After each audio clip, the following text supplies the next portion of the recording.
The second round of the South African Rally Championship, the Sasol Rally, this year boasts an additional component as well. Hello and welcome to the second round of the African Rally Champs. We're here at the 20th Sasol Rally in Mpumalanga, where things are about to get underway. This morning we went to go chat to some of the drivers. Let's go see what they have to say about today's rally. The 20th edition of the Sasol Rally is proudly brought to you by Sasol. The main issue for most of the competitors was the weather conditions. Enzo, you have the most wins on this rally. We could probably consider you the specialist. What are you looking for today? I'm looking for rain.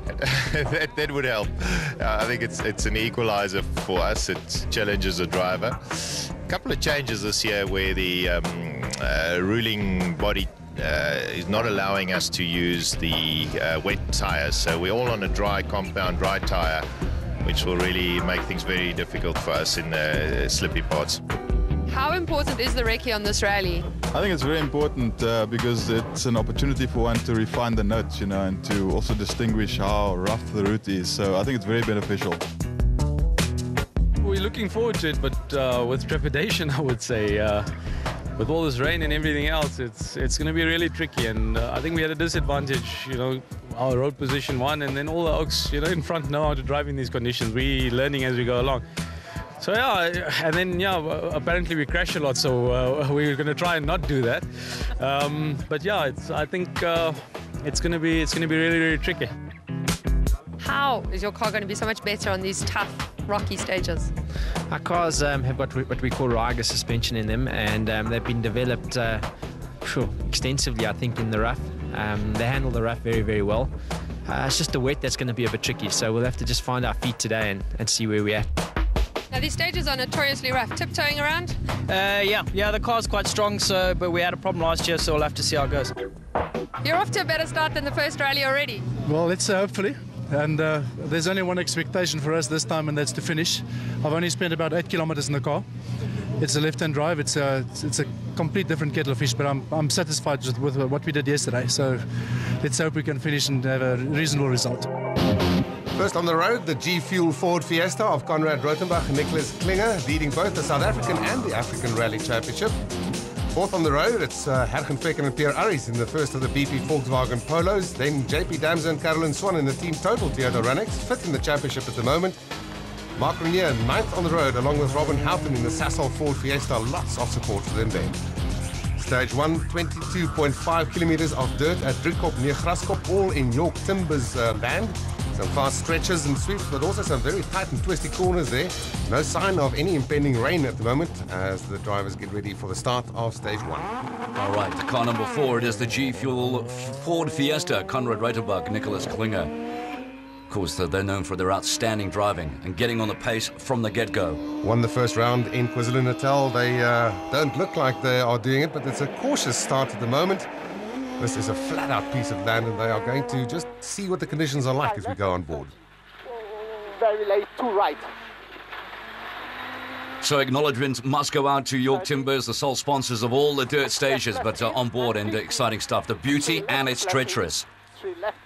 Setting a stage time of 14.59.3. That's the benchmark time to be beaten by now. Jan Habig, multiple Sasol winner. He's done it 4 times already. And he's really on it from the start. As you can see, he goes as fast as he can. Habig wants to win this one. He's currently lying second in the championship. Also one of the 4 of those BP Ultimate Polos as well. So what a big team entrant. Enzo Keen, another one, the second one on the road. Reigning champion, and he won this rally last year. Currently lying third in the South African Rally Championship. And he would like to make it 7 Sasol Rally wins. Well, I heard him earlier on praying for rain. I don't know why, because they're not allowed wet compounds. All cars run on dry compounds, so he must be a sucker for punishment. Hergen Fecken and Pierre Arries, former champions, of course, lying 4th in the championship at the moment. The biggest ambition of Fecken is to win this event because it's his own club that organises it, the South African Motorsport Club. Spectators out in full force right now. Focus on car number 17, Sasol Ford Fiesta, John Williams and Kubus Frey. Looks like they're on the pace too, Hendrik. Indeed, they are trying to set a good time there. The best time has not been beaten yet as we go to the first of the Castrol Toyota Auris cars. Johnny Gemmell, 12th in the championship after an indifferent start to the season, struggling in KwaZulu-Natal. But this car seems to be sorted out much better at the moment. On board with him at the moment. Incredible shots. Of course, a very fast-paced, sweeping right-hander. You make a mistake at this speed and things go wrong quickly. Second of the Sasol Ford Fiestas, Cronje and Houghton, way down in the championship after the first round in KwaZulu-Natal, but they are absolutely on it. Max Chris, left one. Left one into easy jump, left six. Easy jump, left six. Into K, dip bump. K, dip bump, long right six in over dip bump. Into left one. And they would eventually win this stage by 1.9 seconds, starting off the Sasol Rally the way they did in KZN. Yeah, it's a really good effort. Car 13 right now, the Castrol back Toyota, Leroy Poulter, Elvin Kutsia. Fourth fastest, 8.3 seconds behind Cronje and Houghton. And Houghton and Cronje are on the pace. So after stage one, Cronje leads Gemmel and then Habbig from Poulter and Kuhn. First opportunity for servicing at the service park in Graskop. While Ford won stage one, Toyota is certainly looking strong. Glenn, Toyotas have got off to a better start than they did down in Durban. You must be happy with that. Yeah, we're really happy right now. Of course, it's early days, so we just got to be a little cautious. But we've done a fair amount of testing since the last race, and Johnny and Leroy were happy after the testing, and we're pretty happy right now. But it's a long rally, but it's a good start after a 25k stage. Well, Mark, you've certainly laid down the gauntlet to the rest of them. Yeah, it's been a great start for us, but it's still a long way to go, so I'm not counting my chickens yet. But the car really feels great, so I'm looking forward to the rest of the event. And how were the stages out there? Were they what you expected? Yeah, I was actually surprising. There was quite a lot of grip. Very rocky still, so it's a bit of a tricky one. The jumps were what scared me. I had reminiscence from the last event, but it was good. I think that we had a good run. How was that first stage? The first stage was actually better than expected. We had a lot of rain last night. The stage is not as wet as we expected, so some places is good grip, bit of mud here and there, but yeah, it went quite well. Stage two, the longest on the rally, 25.5 kilometers on tough dirt roads in the Grootfontein area between Graskop and Pilgrim's Rest. Lots of mud expected. There's some very fast sections combined with some tight, tricky corners. First on the road, as usual, Conrad Rothenbach, now 6th overall, 18.4 seconds behind leader Cronje. Well, it's amazing. Just under 24 seconds separates the top 10 places with the stage winner, Mark Cronje. So there's a lot still to go here. 50, late 4 right, and neat, 3 left minus mud. 4 right and neat, 3 left minus mud, into 2 right, continues long over rocks. And max left, 160 up. Well, that gave you a very good indication of the kind of conditions that these cars and drivers are facing on the Sasol. Jan Habbig, third overall at the moment, 3.7 seconds behind Cronje. Yeah, he is getting to grips with the conditions earlier on. Seems to be very smooth. He keeps us up. He should post a very good time, if not a competitive time. Well, he is absolutely flying, isn't he? Enzo Kuhn, 5th overall after stage one, 9.7 seconds behind Cronje. 6 wins and once another, I can tell you, it's in his heart.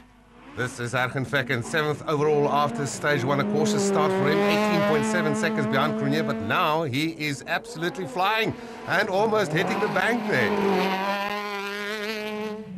Car number 7 with John Williams, Cooper's Frey and the Sasol Ford Fiesta. They were 10th overall. They'll want to improve a lot better this time around. That's right, 23.5 seconds behind Cronje in this. Oh, and there's a problem. Oh, no. There's a problem. They're slowing down. Probably a puncture or something for them. How serious is this, Hendrik, I wonder? Well, it's going to cost them a huge amount of time flying towards them now. Johnny Gemmel, 2nd overall at the moment, 1.9 seconds behind Mark Cronje, and he's on it as we go on board the pairing. And there's the stricken Ford on the outside, so still stationary, the Williams car. Yeah, they'll have to get that going, otherwise the time is just going to go away from them in a big, big way. This is effectively the end of their rally, really. Well, they did get going, and well, they lost about 6 minutes, I think they were stationary behind, and they're just ahead of their teammate, Mark Cronje, coming up behind them now, and he is going to lose some time as well. You don't want two rally cars right behind each other because there are stones and dust and mud flying up from the car ahead of you. Here we go, on board with Cronje. Yeah, this is the problem right now. He's come up on him right now. He needs to get out of the way fast. Can he not see him? I mean, this is slowing up Cronje. This is no time to be cordial in a matter like this. Well, as teammates, and this is ironic, I don't think Williams is aware that Cronier is behind him now. Cronier won the first stage and he is losing time hand over hand at the moment. He bumps his teammate to warn him, and I think now they are aware of each other. Yeah, I know. That's. Can he get past though? I don't know. No grip at all. 70, right to tightens to turn right 8, right to tightens, turn right 8, left 9, left 9. Go right, go right, go right. On board still with Cronier, and they're pulling off. There's a problem with that car. This is the Cronier car pulling off, and they seem to have a problem with the front end of the car. I don't think there was a lot of damage. It seems so innocuous, but he would just lose about 3 minutes and finish 19th on the stage overall. Absolute tragedy. This is Poulter, 4th overall after stage 1. 8.3 seconds behind Cronier in the Castrol Toyota Auris. Well, at last, a chance to see Janelle de Villiers, Ralph Pitchford, one of the 4 BP Ultimate Polos. And hopefully they'll get through this. Oh, more problems. Oh, no. Yeah, pulls off the road. Puncture. This is going to be a big factor. Punctures on this event is going to have a huge effect on the outcome of this rally. Well, they would lose 9 minutes and finish 24th. Jaap van Niekerk, 9th overall, goes past this stricken polo. And Habig wins stage 2, taking the lead. Fecken second in stage 2, ahead of Rothenbach, Poulter and Gemmel. Stage 3, a repeat of the long 25.2 kilometer stage 1 at Kriekop, and conditions now far better as the sun has dried out the road surface. G Fuels, Reitenbach and Nicholas Klinger, 22.4 seconds to make up. But remember, a long way to go. They will finish 9th though. They're lying 6th overall at the moment, as you say, 22.4 behind leader Habig. And Habig is leading overall by 6.8 seconds after the Cronier disaster. And he is absolutely flying. We keep on repeating that. He's literally flying as well. Keen, 4th overall at the moment. 16.2 seconds behind Habig. So it's still very, very tight amongst those top 3-4 cars. Yeah, things are changing behind. Gemmel is chasing, and Poulter and Elvin Coetzee are threatening, just 13 seconds adrift. Also flying, quite literally. Ergen Fecken, 5th overall at the moment. 20.2 seconds deficit to rally leader and teammate Jan Habig. Souvenir for the youngster. It would be ironic later down the line that his first car will be a Volkswagen. Not bad. JP Damso, 9th overall after 2 stages. And he is some 90 seconds behind rally leader Jan Habig, taking it easy. Johnny Gemmel, though, not taking it easy. 2nd overall, 6.8 seconds behind Habig. And this battle is shaping up very nicely now in stage 3.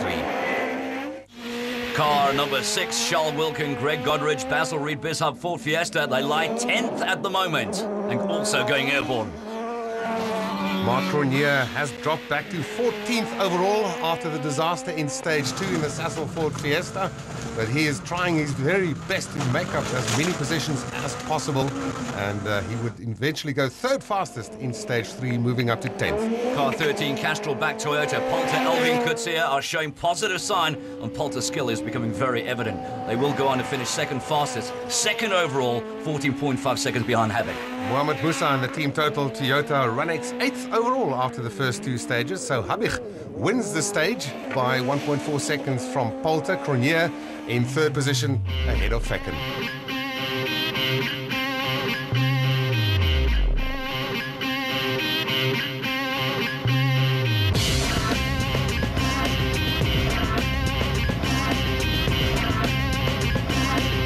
Time for everybody to catch their breath after the 3 longest stages of the rally. And a lot of things to discuss, but what exactly happened between teammates Williams and Cronier, the 2 Sasol teammates? And you guys seem to be passing each other in the stages there. Yeah, unfortunately, I held up my teammate, which wasn't part of the plan. We were trying to look to see where he was. We got a puncture a few k's into the stage, and we came back out, and we didn't see Mark. Very difficult to see in these cars. So, yeah, I've got to apologise to Mark for holding him up. So, not good. Mark, what's your story? Yeah, we unfortunately had to stop and clean the radiator. We got past John and then got going, but then the temperature started skyrocketing. So I had to stop and clean all the mud out the radiator from trying to tuck in behind him. And that's it. It's unfortunately the name of the game. It's a very brutal sport. Well, Charles, you're off to a better start than you were in Durban. You must be a little bit happier with the car's performance. Yeah, it's certainly better than Durban, but still not the perfect start. I think we started a little bit slow, and all the other guys went flat out, so it caught me out a little bit. Jan, how were those few stages for you? Yeah, it's quite quick, but they're very rough and hard on the cars. The cars are really taking a lot of punishment. Maybe we should just back off a little bit and yeah, get to the end. Guy, you're already into lateness. What's going on here? Yeah, cracked the gearbox casing in stage 2. We managed to do stage 3 without problems, but have to change the box. We've only got 20-minute service allowed to us. We're already running late, so unfortunately there'll be penalties for us. It's been good so far. Stages have been nice and clean. A lot of guys have had some bad luck. No, it's really just to stabilise, yeah, and maybe start on the road, yeah, tomorrow. And a 2-minute 40 penalty for lateness dropped Kuhn from 4th to 11th overall. Stage 4 now, long reach, short gravel stage over 7.5 kilometers next to the very famous Longtop Pass between Sabi and Leidenburg. First on the road as usual, Conrad Rothenbach, currently lying in 6th position overall, 37.7 seconds behind Habig. He's still just taking it easy, I think, assessing situation at the moment.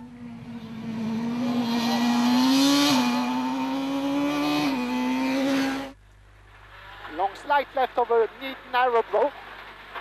70 down. Loose 4 left. Loose 4 left. And 50 slippy 3 right plus. Into neat slippy 5 left.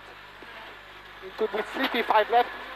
And neat 6 And he left. would go 3rd fastest in stage 4, moving up to 5th position thanks to Kuhn penalty. Habig dominant 2-stage wins, looking for a 3rd and it increased the gap on a charging Poulter and Gemmel.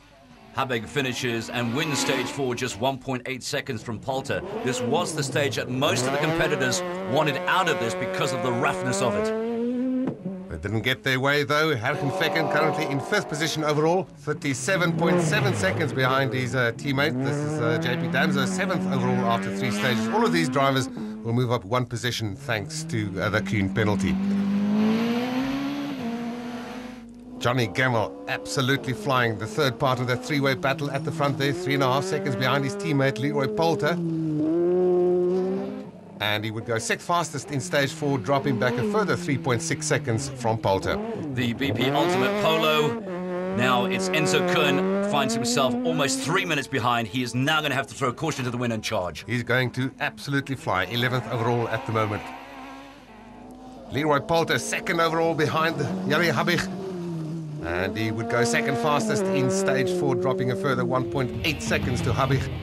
Now 6.9 seconds ahead of teammate Gemmel.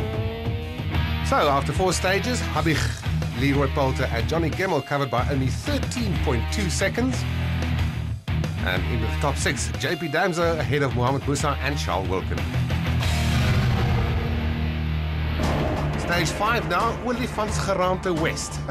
16.11 kilometer gravel stage outside Sabi between Longtom Pass and the Lone Creek Falls Road. A very tricky one this indeed. Rothenbach 5th overall at the moment. He's got a deficit of 30.3 seconds to make up on rally leader Jan Habig, but he's only 10 seconds behind Fecken. And bump into long 3 left plus. And bump into long 3 left plus. And bump and max right. And bump and max right, 30 jump. And right. Well, he lost about 40 seconds in stage 5, so what was the problem? It's just it's very difficult to read the road and the pace and all that. It's really rough and slippery in some places, so it's we're getting there. Jan Habig pushing very, very hard. He is leading the rally at the moment after 3 consecutive stage victories. Is he going to have a 4th victory here? He leads by 6.3 seconds from Leroy Poulter. Yeah, it's okay. You know, when everything's going well, it's yeah, it's working quite well, and the momentum is there, the speed is there. If everything just keeps working, it'll be fine. Leading the charge behind the top 3 at the moment, it's Herken Fecken lying in 4th position overall, taking advantage of the Enzo Kuhn penalty earlier on. And he's still taking things slightly easy at the moment. Yeah, it went well. We had a good clean stage. We pushed a bit hard and to see where we're at between the other guys, but I see Habig took some time off me, so that's why we're smiling. JP Damso and Carolyn Swan in the Team Total Toyota Runnix, quietly sort of sneaking up in amongst the top runners there, lying 6th overall at the moment. And he would remain in 6th position at the end of this stage. The last 2 have been all right. This one was a bit harsh on the car, so we'll see what happens in the next stage. That wasn't that great, yeah. Johnny Gemmell, Drew Sturrock in the Castrol Toyota, absolutely flying. And the reason for that, of course, is that they are trailing their rookie teammates ahead of them, Leroy Poulter and Alvin Coetzee. And this is something that I'm sure Johnny Gemmell is not happy about. Just look at the way he is pushing. Yeah, no, we stepped it up a bit there over some jumps and some nasty places, but it worked out nicely. And that would take him into second position overall after winning that stage. Cronje still 11th overall, but 3.8 seconds behind Kuhn after 4 stages, and he's chasing down that 10th place overall. The times have been good. We had a puncture in the last one, and we were sort of in the ballpark, so I was happy with that. But again, it's just really just to get through today and see what we can do for tomorrow. Leroy Poulter, second overall in the second Castrol Toyota Auris. Is he going to be able to hold on to that position, fighting his more senior and more experienced teammate? Yeah, we try and just learning all the time, you know. I think we got a puncture here near the end here, so a bit unlucky. Enzo Kuhn coming in very slowly, another problem for that car. Indeed, he would lose more than 4 minutes on this stage. We're struggling. We just broke a left front shock absorber and looks like we might be out. Terrible. Bad luck for them there. There's no servicing between stages 5 and 6, so lots of things to ponder on as we go to the final gravel stage of the day. And it's Olifantsgeraamte East, 11.5 k's of gravel right next to the previous stage. And for those spectators along the Long Tom Pass, it's a fantastic place to view the action. Rothenbach, as usual, first on the road, currently lying in 5th position overall. 34 seconds behind Hergen Fecken in 4th position, so I don't know where he's lost his pace at this point, but he's certainly not on the level that we used to know, used to see him at. Jannie Habig leading the rally in that tight three-way battle, just 2.6 seconds ahead of Johnny Gemmell. Now, he complained about some braking issues in the previous stage. I wonder whether he's still suffering from them in this stage. This is Hergen Fecken, 4th overall after 5 stages. Some 23 seconds off the 3rd placed car. And struggling a little bit with grip there. Team Castrol, Johnny Gemmell and Drew Sturrock are certainly making their intentions known. 2nd overall, just 2.6 seconds behind Habig. They don't seem to be struggling with any kind of issues in that car at this point. Marc Ronier losing 12 seconds on Habig and 22.4 on Gemmell. Still over 3 minutes behind. And in 9th place overall at this stage. Leroy Poulter, 3rd overall, 3rd man in that three-way battle, just 4.4 seconds behind teammate Gemmell, and he would go on to win this stage, his first stage win this season, ahead of Gemmell and Cronje in stage 6. Conrad Rothenbach, having won the first round of the African Rally Championship in Zimbabwe, now leads the overall standings in round 2 classification, ahead of South African pairings Schalk Burger and Armand de Tooy in the Mitsubishi Evo 10, about 7 minutes behind, and then Chase Atwell and Miles Skinner in the S2000 Toyota Auris. The Junior Championship, 24th overall and first in class S1600, Christoph and Celeste Snijders, ahead of Craig Trott and Robbie Coetzee, with Mona Janssen van Rensburg and Rikus Fourie 3rd. The Sabi Service Park now, just before the start of the first town stage, and the main talking point, the three-way battle for the lead. Yeah, look, just we were trying to get to the front there. I didn't expect Johnny to come in as well. It just obviously shows that Toyota's working well. The last one there, we've taken our first stage win now this year, so I'm very happy with it.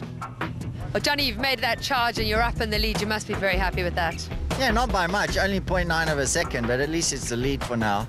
In stage 5, we had a bit of a go there, and you know, we got very close to Jannie, and this last time we just took 1 or 2, so we're just leading by a little bit now. But 2 small tar stages, and then it's tomorrow. Tomorrow's the main day. So, with the first day's hard running now over, the teams head out to the Sabi Town Centre for the first of 2 short spectator stages of the evening. So a wonderful tar section, just under 1 kilometre, so I can't see significant gains, but this brings the sport up close and personal to the fans.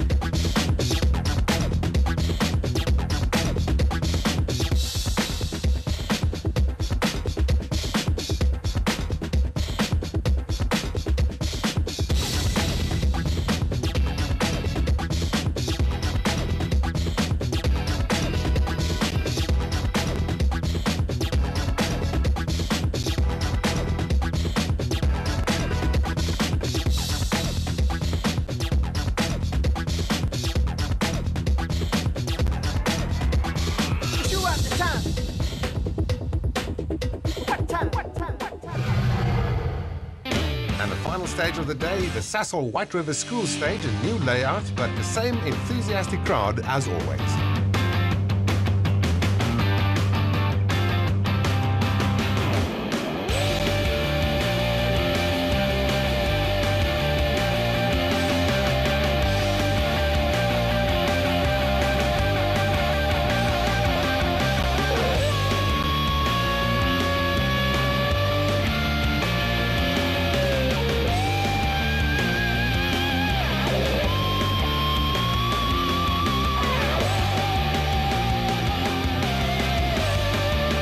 Incredibly tight at the end of day one. Just 4/10 between Gemmel and Habich. Leroy Poulter only 2.9 seconds off the lead. JP Damzo in a quiet 6th ahead of Charles Wilkin, and Mark Renier now in 8th.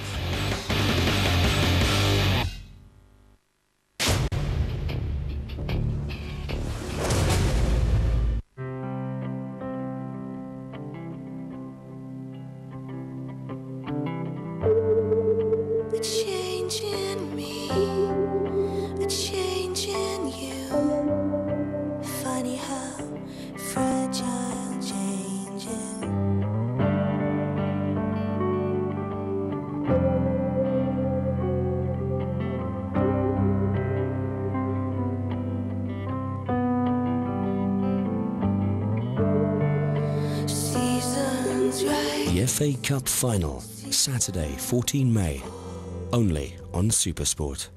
Your world of champions.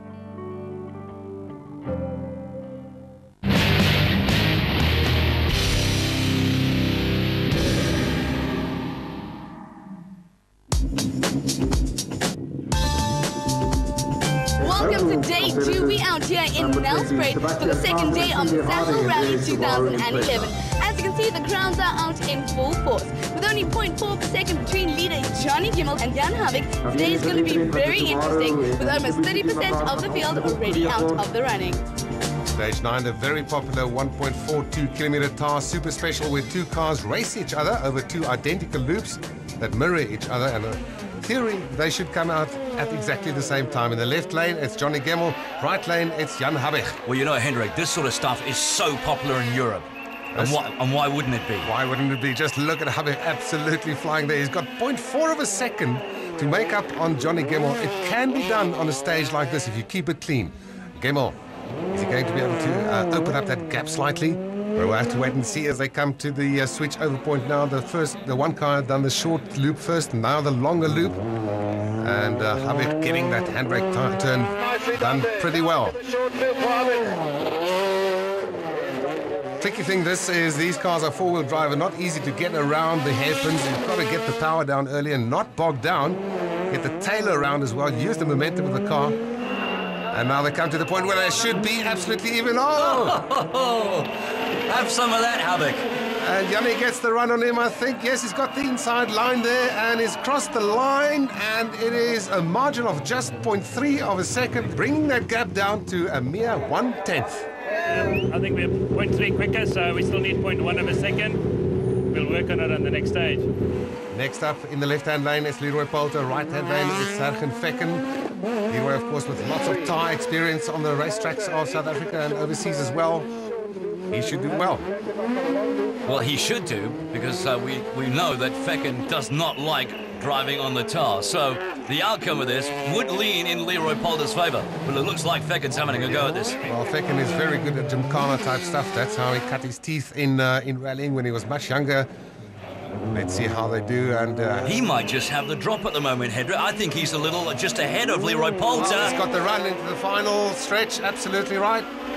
And he takes Poulter by 9/10 of a second, setting the fastest time so far. How's that for getting skinned?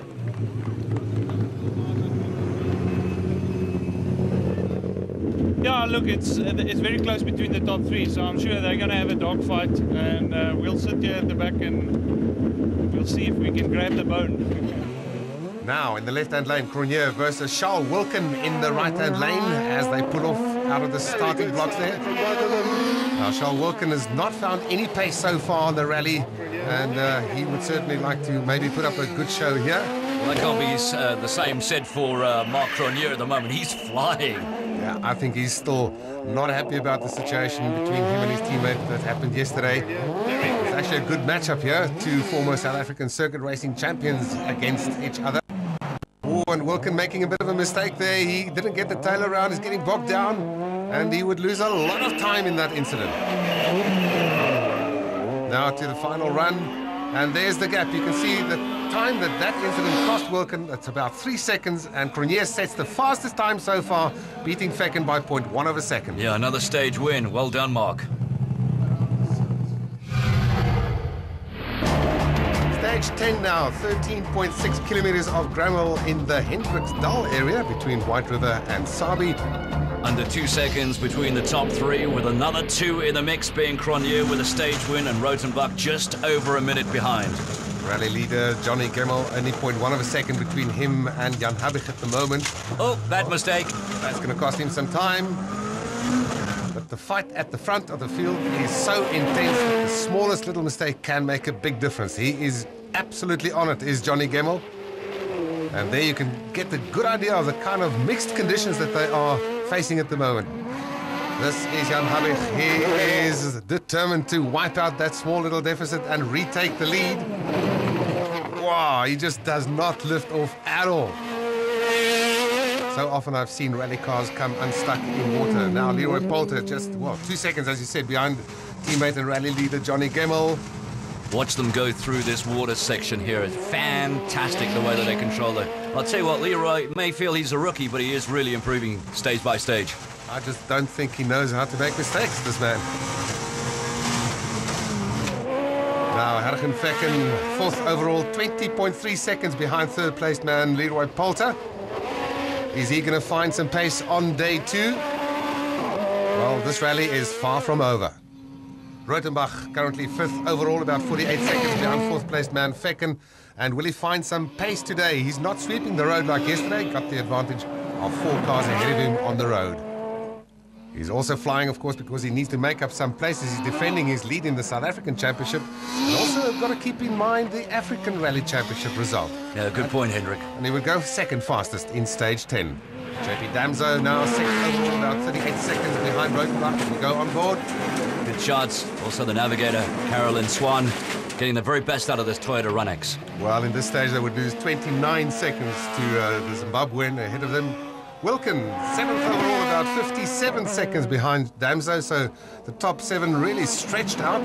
And a man who's trying to get to the top 7 in 8th now, Cronier. Marc Cronier, blistering stage winners. Has this given the Team Sasol driver even more motivation? You bet it has, but he needs to chase down 3 minutes. Musa in 9th overall, 10 seconds behind Cronier.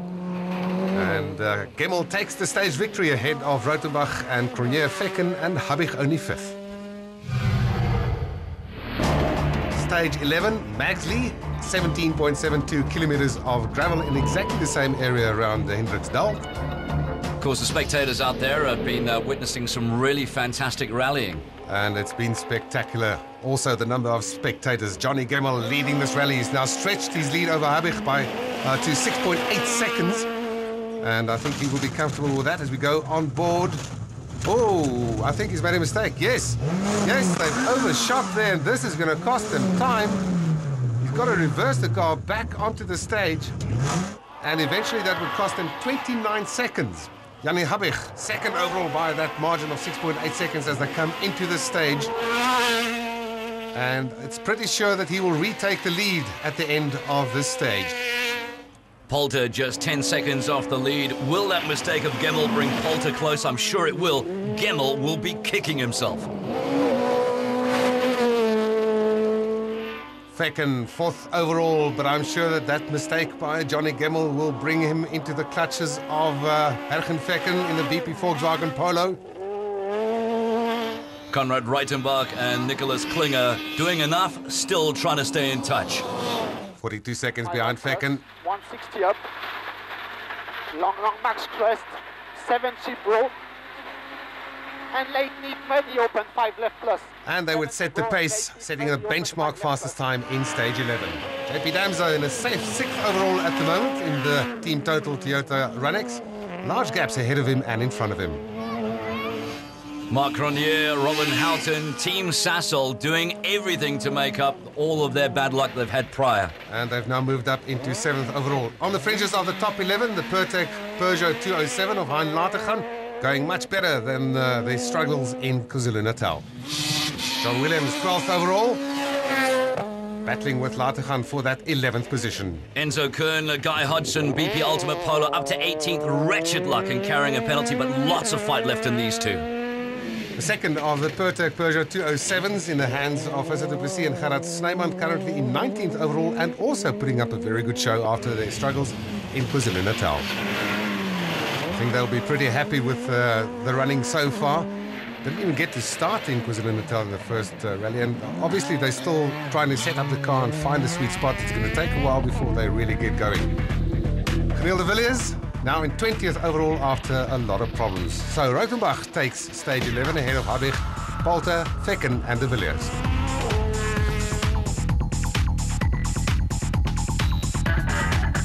Johnny, 2 dirt sections under your belt for day 2. How did they go? Yeah, the first one went nicely. We got a bit of a gap, 5 or 6 seconds to Yanni. Then the second one, we were going pretty good, felt good. Then we came over a crest and the road forked to the left and I saw the road straight, so I slipped up that road a little bit and we lost 25 seconds. So we're back to third now and we'll just try and chase it down a bit more. Jan, you've taken the lead again after those 2 dirt stages. How are you feeling? Yeah, it's we're trying to judge the pace, and we didn't get it quite right on the first stage this morning. So it would appear to me the pace is flat out and just keep going. And one's got to take caution of not missing the turnoffs. Once you miss the turnoffs, the next guy will come past. So yeah, just going quite hectic out there. You're not the only one who's had an overshoot. It must be quite hard for the nav there. It sounds like it's busy in the car. Yeah, you come up to this, at the finish there's a left 3, which is a flat out corner in 60 on the rev limiter, and the next thing the road goes sort of almost a 90 degrees, so at that speed it just becomes too quick, too fast. And one thing that's for sure, with 4 gravel stages still to go, this rally is far from over. Stage 12 now, back to Willifants-Gerante West on the Lone Creek Falls Road outside Sabi. It's a repeat of stage 5, 16.11 kilometers of challenging gravel. Johnny Gemmel now 3rd overall after that mistake in the previous stage, 20 seconds behind leader Jan Habig. And Habig is leading Poulter now by a manageable 7.1 seconds. Can he put it together? Poulter, 2nd overall, wanting to put the pressure on Habig. Yeah, and I don't think he's going to buckle under that. He's a seasoned campaigner, and he really has got a couple of championships under the belt. He knows how to drive. What's this?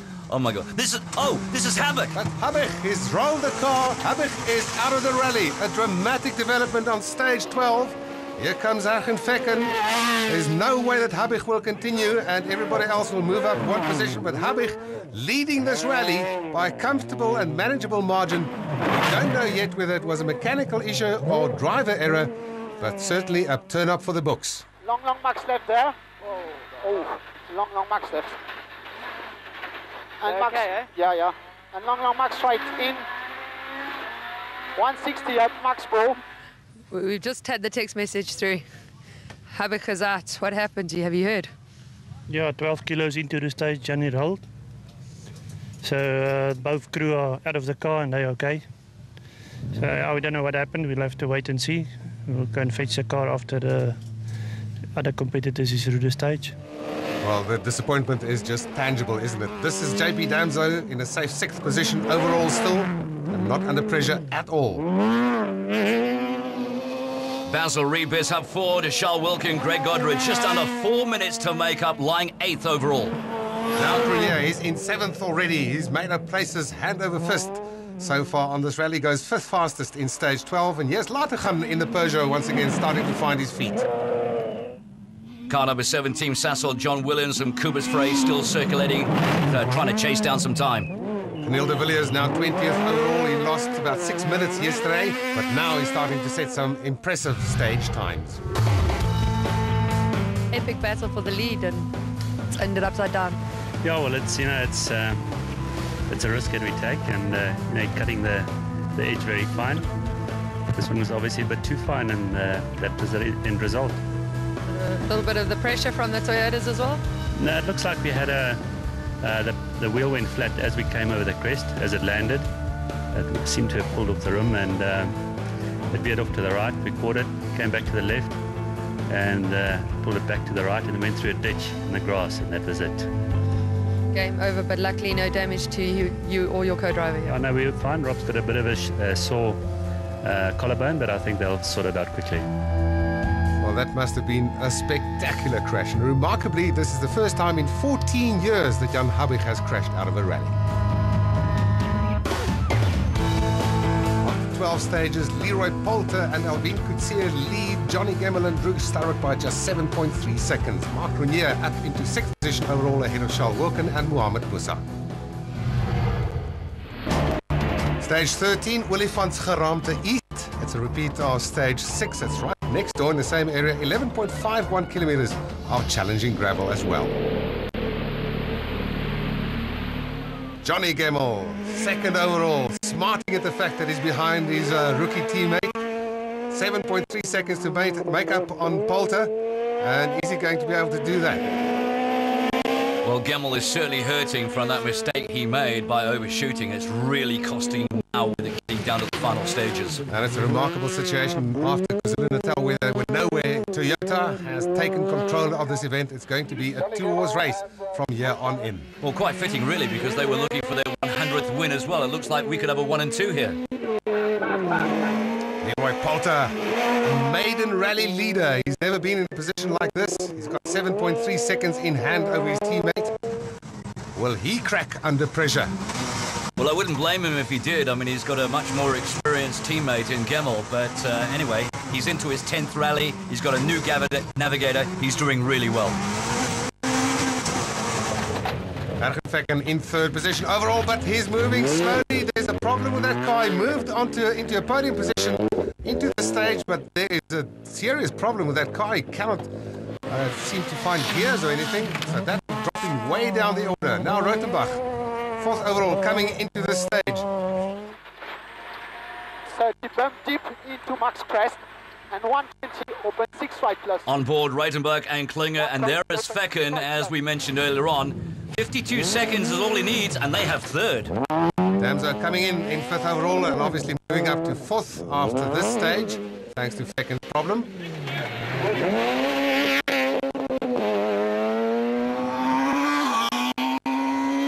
This is Mark Renier, currently in 6th position overall, and he is really on it, still flying as fast as he possibly can. The pace that this car is showing today bodes well for the future, if only he didn't have that problem yesterday.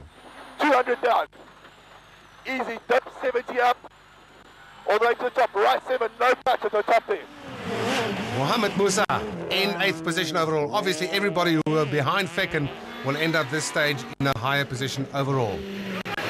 This is Nicholas Ryan and Jeff Tyra in 9th position now, moving into the top 10. Car 7, Team Sasol, John Williams, Cooper's Frey having a great stage, chasing Lanigan for 11th. Renier takes the stage victory from Williams, Gemmell and Poulter. Time to service, so let's catch up. Ergen, what's up? What's the problem? It looks like the prop shaft pulled out of the gearbox, and because of the diffs, we couldn't go fast. It was just slipping. It's almost like when your clutch is slipping. So we couldn't get speed, and we only had front-wheel drive. So we lost a lot of time. We lost about 4 minutes. Obviously, Yanni having a bit of bad luck there. But just a really, really rough stage with the jumps. I mean, they're a lot worse than yesterday. We were lucky to come out of it as well, you know. But yeah, Johnny is there, keeping the pressure on me, and we'll have to see the next 2. Charles, in a rally of attrition, perseverance certainly seems to be the name of the game. Yeah, lucky for me. We were a bit slow in this rally, and it seems we are picking up some positions towards the end here, so it worked out better than I thought. And how's it all feeling in the car today? No, we're just trying to get it to the end and, you know, get some points. Today the car's coming to me, starting to become a lot more confident with it. And the car's actually very nice to drive. But obviously we're not at the limits, but I can see our time's improving all the time. So hopefully it will be there sometime. Stage 14, we're back at Hendriksdal for a repeat of stage 10. So it's 13.6 kilometers on the gravel. And the story is the 2-horse race between the Toyotas up front. Will there be team orders or will they be allowed to race each other? First up, Johnny Gemmell, second behind his teammate Leroy Poulter by 6.6 seconds. And there's no question that this man is pushing as hard as he possibly can. With only 2 more gravel stages to go, is this distance enough for him? And he is going to set the benchmark time in this stage of 8 minutes 56.3 seconds. Now, Leroy Poulter, does he want to stretch that lead? Is he going to drive conservatively? 6.6 seconds, remember the gap between him and teammate Johnny Gemmell. This is the view from the cockpit. And quite clearly the conditions much rougher now than earlier today. Remember that the entire field has already gone through this stage once. They're doing it a second time now. Yeah, most of the machines are getting really hammered, not just the machines but the drivers themselves. Poulter just cannot afford to give away any time to his teammate in this stage. Pushing as hard as he can, and incredibly it is in an exact tie to the 10th of a second between him and Gemmell. There were problems for Fecken, losing about 4 minutes. They've repaired the car, back on pace right now, but it brings them down to 11th, I think, their rally shot. Rothenbach in 3rd position now, quite safe at this point. So he's taking it easy, trying to follow up his victory in KwaZulu-Natal with at least a podium position. But the way this rally is going, anything is still possible. Damso in 4th overall. This man has been quiet and quietly picking up the places. Wilken in 6th place in the Basil Reed Bizub Ford Fiesta. In spite of all the problems for Marc Ronier, he has been setting incredible stage times all along. Moved up into 5th position past Wilken in the previous stage. Musa now in 7th overall. We go on board with him. Bad jump, bridge, minus, and 50 up. Turn left 9, the plus. Yeah, left 9, yeah. C250.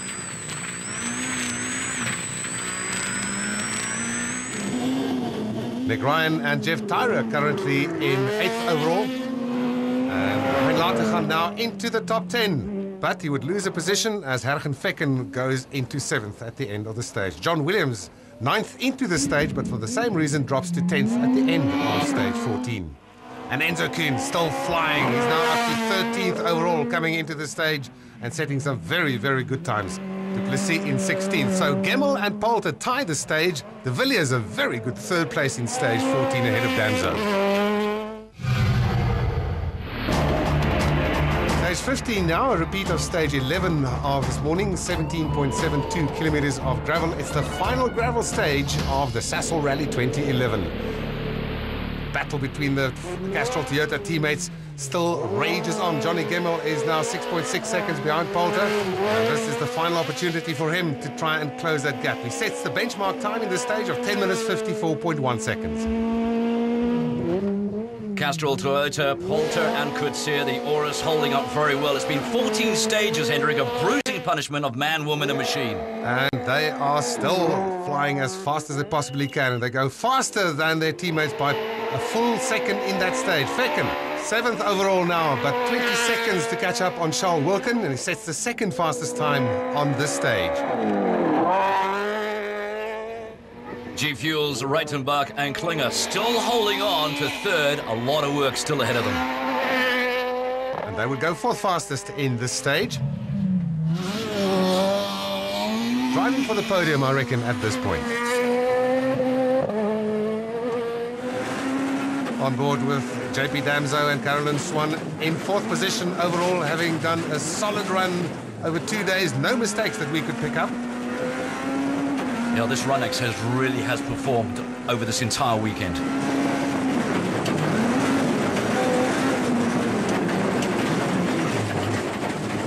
Working very hard. You still see the difficult conditions that they have to cope with. JP Damso, a man of lots of experience in these conditions. Car 24, Marc Ronier, Robin Houghton, Team Sasol making ground on Damso and Swan. He will go on to win this stage and remain 5th overall.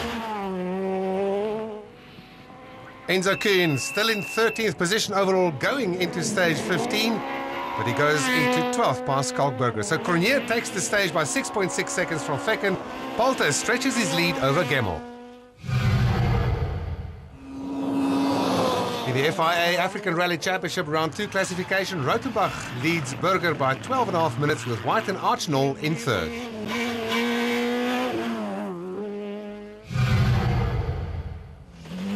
In the Junior Championship Super 16s, Christoph and Celeste Snyders lead up first in class and 19th overall. Craig Trott, Robbie Coetzee and the Toyota Runex in second, and Clint West and Sean Fisser in third. Stage 16 in the Kanyamazane Township outside of Nelspruit. 0.94 kilometers of tar action ahead of us. It's the second time around that this stage has been run. It's become very popular amongst the residents, and here's why.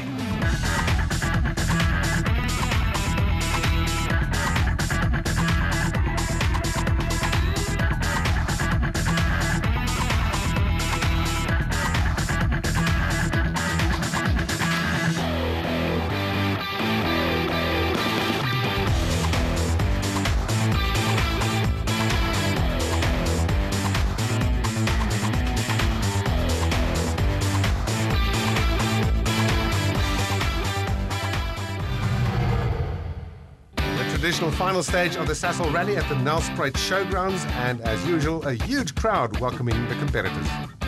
So the final stage 17, Poulter leads by 8.3 seconds with half a kilometre to go. It's going to be a Castrol 1-2, Poulter over Gemmell, or is there a twist?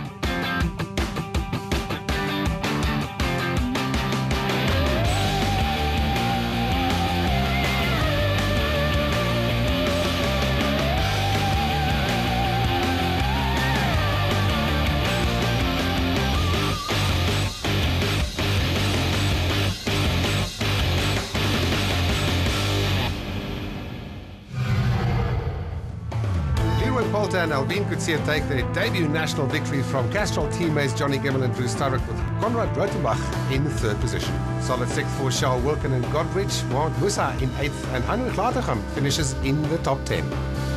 Congratulations, a fantastic one there. I don't know, I'm just smiling now all the time. And I mean, we knew we were good, but we didn't think we had a win in the bag. And the day just really went our way. And I must think, thanks to Alvin and the team, really did a really great job, and thank you.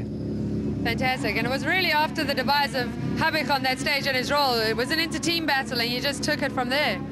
Yeah, look, I definitely, we knew Johnny was fast in the morning, but it seemed like we could match him in the afternoon, which I tried to, and we wanted to win as much as him, I'm sure. Fantastic. Now, Aveen, this looked like a very busy rally for someone on the notes. How was it for you? Yeah, it was very, very busy. We struggled there. It's every callers, you know, if you're late, you're late. And luckily, we didn't make any mistakes. And Leroy is a very, very great driver. So thank you to Leroy as well. Thank you to Toyota and Castrol. It was an awesome rally. It's our first, so hopefully our first of many. So how was that last loop of stages for you? Yeah, pretty good. We started off nicely this morning. We got into the lead, and then following stage 15, we had a little overshoot and what have you, so we lost some time there, and then we dropped to fourth, caught up a little bit, so we're pretty happy with second. We were fifth this morning, and it was not ideal for us. We had a bit of a battle on the first day, but we changed the car a bit, and we pushed quite hard in the morning, and I think we won a stage, and then the feeling came back, but we had a big gap to make. But then the guys up front had problems, so we were a bit fortunate, and yeah, ended up on the podium, so it's good. Finally, the rains came down just as the podium ceremony started. Leroy Poulter celebrating his first overall national victory and only his 10th national.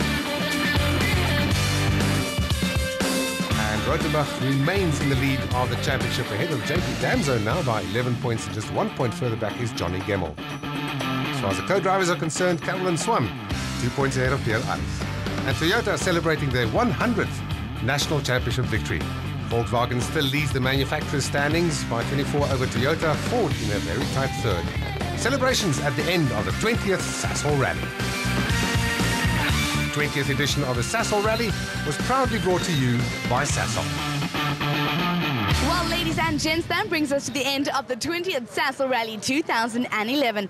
Ups and downs and a lot of surprises, but it saw Leroy Poulter taking his first overall win over teammate Johnny Gemmell. Join me, Crew Gang, next time as we take a look at the third round of the SA Rally Champs.